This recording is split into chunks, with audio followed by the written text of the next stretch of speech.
tired of manually managing your Shopify store?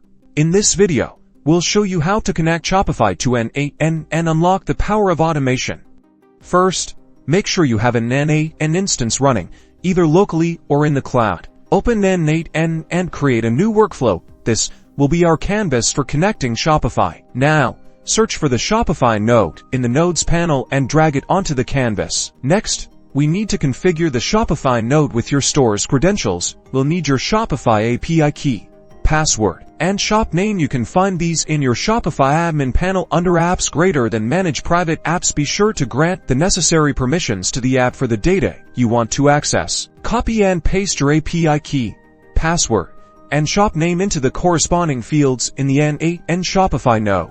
Now, let's set up a trigger to initiate our workflow. You can use a webhook trigger to automatically start the workflow when a new order is placed in your Shopify store. Configure the webhook trigger to listen for new order events from Shopify. You'll need to provide a webhook URL that N8n will generate. With the trigger set, click the Execute Workflow button to generate the webhook URL in N8n. Go back to your Shopify admin panel and navigate to Settings Notifications. Scroll down to the Webhook section and create a new webhook. Set the event to Order Creation.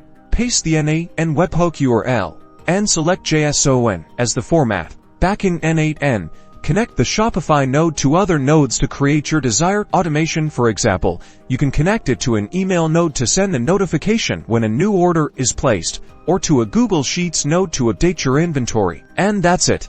You've successfully connected Shopify to N8n and automated your e-commerce workflow. Enjoy the freedom and time you'll save.